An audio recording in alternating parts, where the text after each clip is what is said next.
So, as I mentioned to you before, uh, it's important to really understand and plan for what you're going to paint.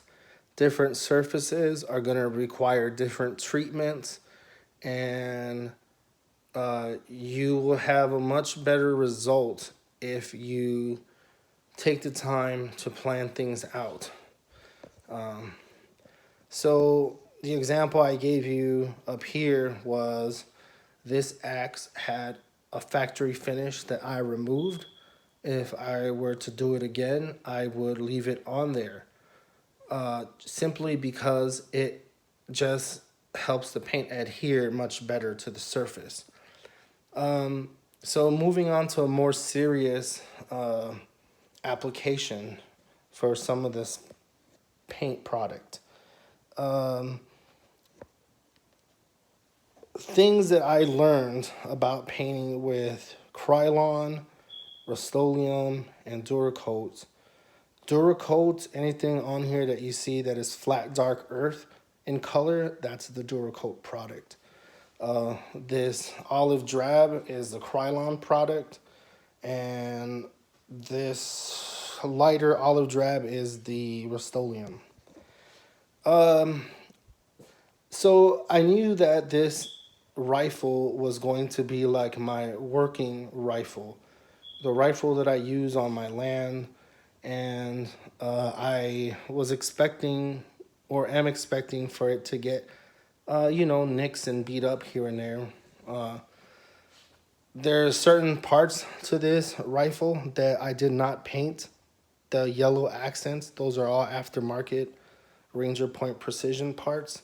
I customized the crap out of this lever action rifle. I got Picatinny rail, I've got a Leopold red dot sight, I've got extra 2 round holder there.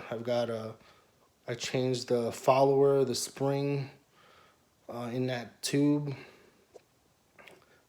Anyhow, but the major undertaking was applying the paint. And in the beginning, I really wanted it to just stay looking nice, but I went into it kind of like knowing that it was going to get beat up here and there. So long as it doesn't mess with the, with the functionality of it. So uh, take your time. An example is this buttstock. You'll notice that there's a place there where the paint kind of peeled off. Now that was due to premature handling. Uh, you're gonna want to be patient. Let it sit there for a day. Just leave it and take your time. Also, should be noted that this surface was very smooth, and it's much smoother than I thought it was. In reality, you should use, how do I say, you should use coarse sandpaper. You really want a coarse finish on this wood before you paint it, just so that that paint adheres to the surface much better. I was just in a rush, I was like, yeah, whatever, let's just do it. It's just gonna be my everyday kind of, nothing special. Uh, you'll see there that FTE finish wearing off a bit there. So yeah, I mean, aside from me painting this and just being happy that I did it, I've noticed the wear on it, and you could see parts where, you know, your parts where you have any kind of contact with other metals, you're gonna get some wear.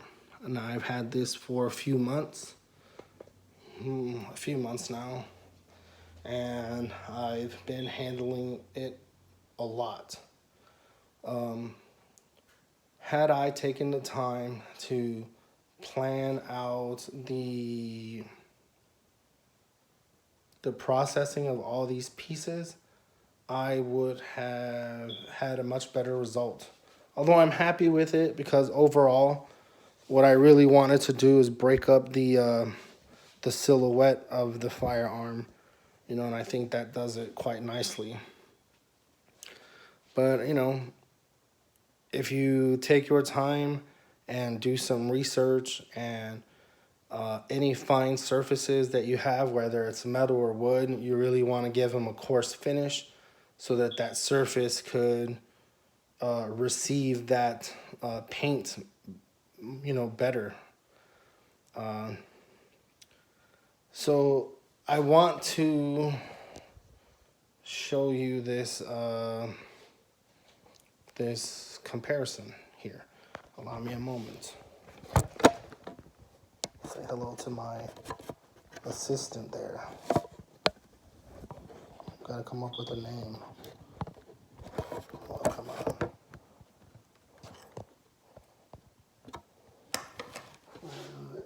Aha, there we go.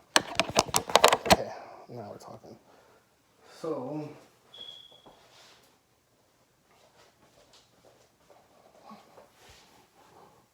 take a look at that. Now, what this is my everyday use machete. I use this bad boy every day, whenever I can, to chop wood. It chops wood. I've had this now for a couple years, and I can tell you that I use this thing. I painted the handle, I painted the blade, although you'll notice that there is a different color and texture paint down in there, and you really don't see any of the metal except for the actual blade part of it. So what had happened here? So this is technically brand new. This is well used. I've used this thing a lot. And I can tell you now that when I mentioned to you leaving the finish on, this finish, you want to leave this finish on. Like, don't take it off. Just paint over it. It gives you an added layer of protection, and this one has it. This one has that factory black finish, and then I used a textured tan paint, and eventually I hit it with the olive drab that I had left over, and it has held up quite nicely. It wasn't a full solid color paint job. It was kind of like a camouflage job, but the wear has been well earned. I really abused this thing, and you put it through a lot of work. Another example that I want to show you is my favorite hand knife, or primary knife. Look at that.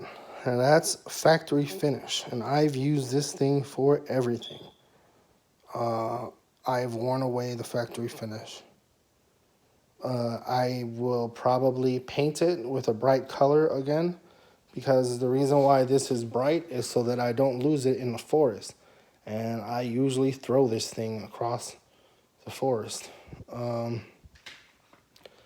So you're really getting a good finish right from the factory. Although this company and the folks who made this product here don't have the same finish, I'm sure, it's still roughly in the same, you know, line of protection. You're still getting that added layer. So if you wanted to customize your rifle, your machete, knives, axe, whatever, just make sure you plan. And I'm showing you here mistakes that I've made and the use of the product properly. And I've gotten a great deal of time and usage out of that machete simply by following those guidelines, if you will. Well, this is part 2 of my metaphysical rant. LOL. I hope you guys have a good day. Take it easy. Bye for now.